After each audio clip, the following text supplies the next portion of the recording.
भिलनी महातपस्विनी शबरी जा को नाम, मतंग मुनि कह कर गए तो हे मिलेंगे राम।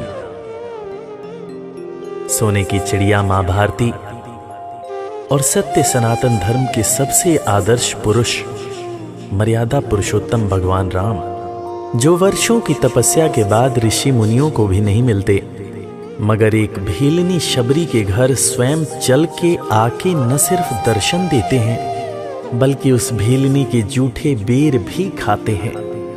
और बाबा तुलसी ने क्या खूब कहा है कि प्रबल प्रेम के पाले पड़कर प्रभु का नियम बदलते देखा, अपना मान भले टल जाए भक्त का मान न टलते देखा। भाव नहीं तो कुछ भी नहीं है, लाख करो गुणगान, भाव के भूखे हैं भगवान, भाव के भूखे हैं भगवान।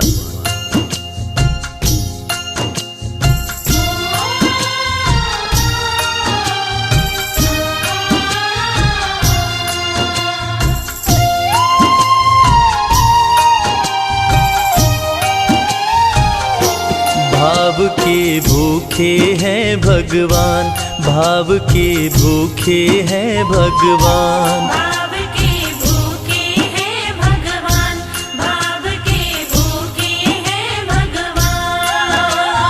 भाव नहीं तो कुछ भी नहीं है, भाव नहीं तो कुछ भी नहीं है, लाख करो गुणगान। भाव के भूखे हैं भगवान, भाव के भूखे हैं भगवान। भाव के भूखे हैं भगवान, भाव के भूखे हैं भगवान।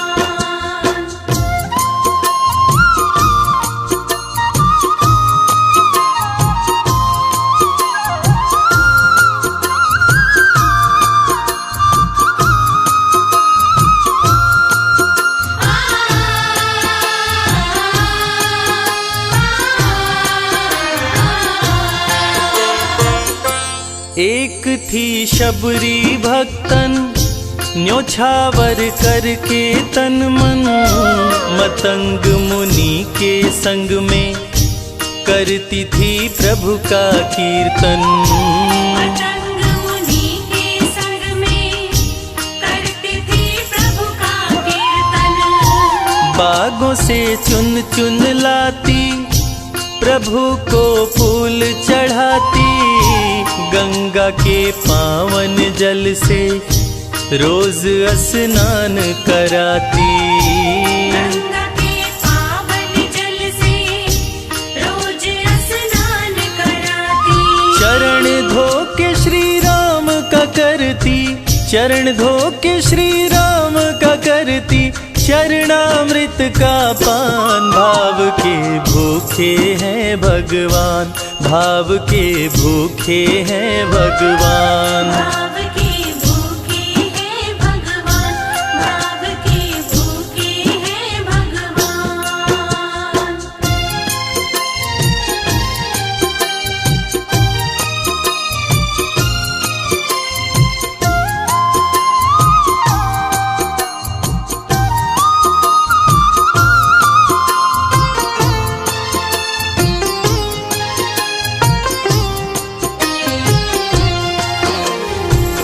धैर्य एक ऐसा प्रसाद है जो इंसान को महान बना देता है। मतंग मुनि मां शबरी से कह गए कि शबरी तेरे दरवाजे राम जरूर आएंगे, और शबरी ने 10,000 साल तक प्रतीक्षा किया। शबरी को देखने वाले न सिर्फ उसे पागल कहते थे बल्कि कहते थे, ये कौन दिखात कुटी मां नारी ते उत जाती है मूद भरी, छिन भीतर बाहर होत छिना सुख सो नहीं बैठत एक घड़ी, यही के तन में कछुपीर भई ये वियोगिन मानस माहि जरी, अब जान पड़ी रघुनाथ के प्रेम की मूर्ति रूप ये है शबरी। मतंग शबरी को बताए, बहु भांति समझाए, सबर कर कुछ दिन शबरी, मिलन के दिन अब आए। सबर कर कुछ दिन शबरी, मिलन के दिन अब आए। राम जी तुमसे मिलेंगे मेरी कुटिया में आकर, शबरी को धैर्य बंधाकर समाधि लिए गुरुवर। शबरी को धैर्य बंधाकर समाधि लिए गुरुवर। राम नाम में लीन हो गई, राम नाम में लीन हो गई, गुरु से पाकर ज्ञान। भाव के भूखे हैं भगवान, भाव के भूखे हैं भगवान। भाव के भूखे हैं भगवान, भाव के भूखे हैं भगवान।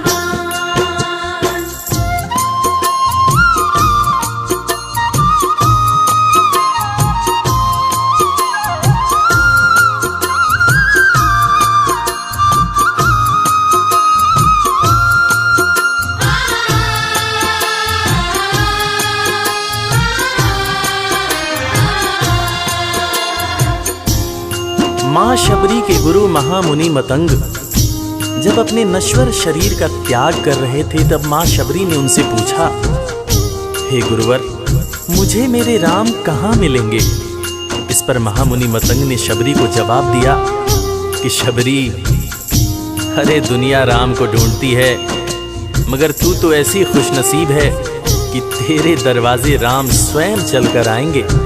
माँ शबरी को अपने गुरु की बातों पर अटूट विश्वास हो गया। माँ शबरी हर रोज राहों पर फूल बिछाती थी, चुन चुन कर मीठे बेर चख चख कर इकट्ठा करती थी, ताकि मेरे प्रभु श्री राम जब आएंगे तो बड़े प्यार से इसका भोग लगाएंगे। राहों पर फूल भी बड़ी सावधानी से शबरी माँ बिछाती थी। शबरी माँ सोचती थी कि मेरे गुरुवर कह के गए हैं कि मेरे घर मेरे राम जरूर आएंगे। शबरी माँ राहों पर दूर दूर तक फूल बिछाती कि प्रभु श्री राम के पैर में कहीं कोई कांटा न चुभ जाए। राह पे फूल बिछाती, वो मीठे बेर को लाती, मेरे प्रभु राम आएंगे, नैनों में सपने सजाती। मेरे प्रभु राम आएंगे, नैनों में सपने सजाती। राम से प्रीत लगा के वो निश दिन राम पुकारे, उमरिया बीती जाए रे कि अखियां पंथ निहारे। उमरिया बीती जाए रे कि अखियां पंथ निहारे। जर्जर हो गई काया फिर भी, जर्जर हो गई काया फिर भी, बसे राम में प्राण। भाव के भूखे हैं भगवान, भाव के भूखे हैं भगवान। भाव के भूखे हैं भगवान, भाव के भूखे हैं भगवान।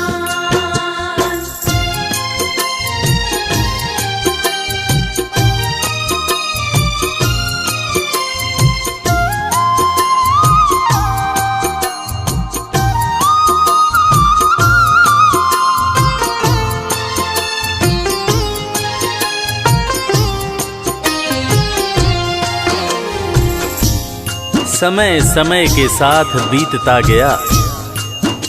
माँ शबरी अब बूढ़ी हो गई। माँ शबरी की उम्र जैसे जैसे बढ़ती गई, प्रभु श्री राम के प्रति उसका प्यार और भी ज्यादा गहरा होता गया। माँ शबरी जो इस जन्म में तो भीलनी हुई थी, मगर अपने पूर्व जन्म में वो एक बहुत बड़े राजा की रानी थी। प्रयागराज, जहां पर कुंभ का मेला लगता है, एक बार वो अपने राजा के साथ उसी कुंभ के मेले को देखने पहुंची। अपने पूर्व जन्म में भी मां शबरी को प्रभु श्री राम से उतना ही ज्यादा प्यार था। उस वक्त रानी ने अपने पति से ये इच्छा जताई कि मैं बाहर जाकर संत महात्माओं के साथ भजन कीर्तन करूंगी, जिस पर उसके राजा पति ने ये कहकर मना कर दिया कि एक महारानी को इस तरह के छोटे लोगों के साथ बैठना शोभा नहीं देता। ये बात महारानी के हृदय में चुभ गई। महारानी ने गंगा के पानी में जाकर अपने प्राण त्याग दिए और ईश्वर से कहा, हे मेरे प्रभु, हे मेरे राम, इस जन्म में तो आपने मुझे बहुत खूबसूरत बनाया है, अगले जन्म में चाहे मुझे कुरूप बना देना। इस जन्म में आपने मुझे उच्च कुल में जन्म दिया है, अगले जन्म में चाहे तो मुझे भीलनी बना देना। मगर हे प्रभु, मेरा अगला जन्म जब भी हो, मुझे ये सौभाग्य जरूर देना कि मैं तुम्हारे नाम को जपूं, मैं तुम्हारा नाम लूं, मुझ पर कोई बंधन न हो। वो राजकुमारी अगले जन्म में माँ शबरी बनी, वही माँ शबरी जो कुटिया में प्रभु श्री राम की राह देख रही थी। वो सुंदर आसन लगा के, स्वच्छ कुटिया को सजा के, राह आंचल से बुहारे, प्रभु का ध्यान लगा के। राह आंचल से बुहारे, प्रभु का ध्यान लगा के। और ना अब तड़पाओ, राम मेरे आ भी जाओ, दरस बिन शबरी व्याकुल, राम मेरे दरस दिखाओ। दर्श बिन शबरी व्याकुल, राम मेरे दर्श दिखाओ। दरस की आस लगी मेरे प्रभु जी, दरस की आस लगी मेरे प्रभु जी, पूर्ण करो अरमान। भाव के भूखे हैं भगवान, भाव के भूखे हैं भगवान। भाव के भूखे हैं भगवान, भाव के भूखे हैं भगवान।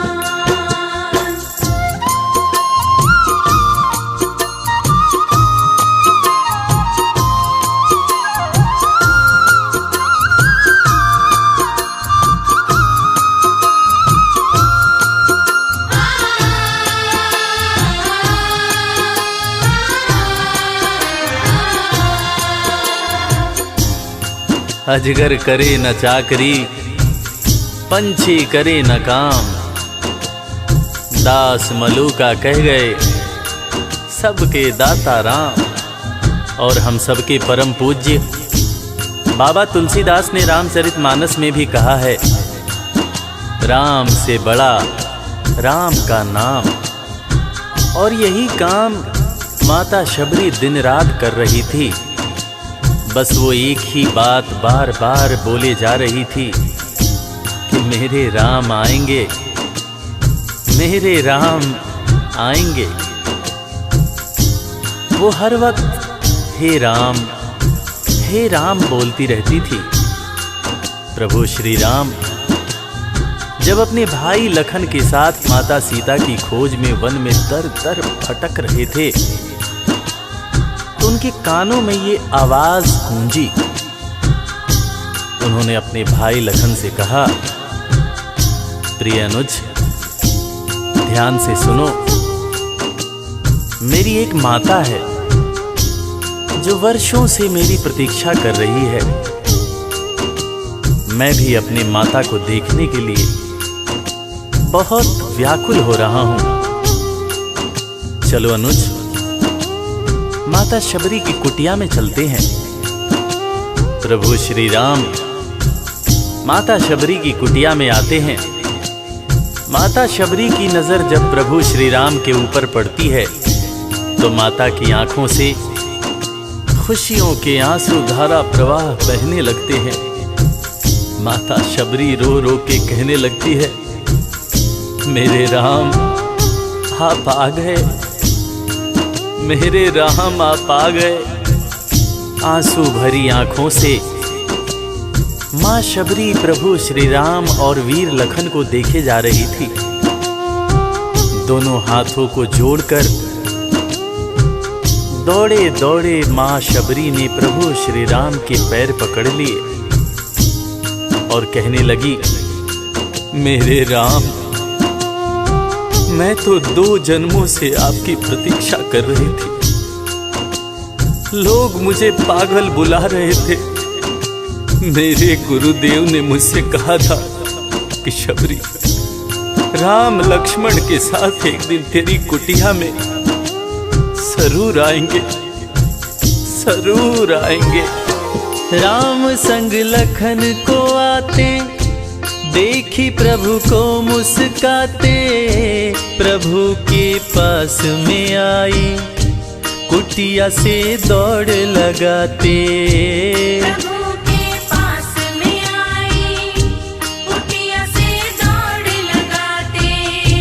राम से मिलन हुआ जब, तो शबरी सुध बुध खो गई, प्रभु के पाँव पकड़ के भाव में विह्वल हो गई। प्रभु के पाँव पकड़ के भाव में विह्वल हो गई। खुशी के आंसुओं से पग धोए, खुशी के आंसुओं से पग धोए, भक्त न शबरी समान, भाव के भूखे हैं भगवान, भाव के भूखे हैं भगवान। भाव के भूखे हैं भगवान, भाव के भूखे हैं भगवान।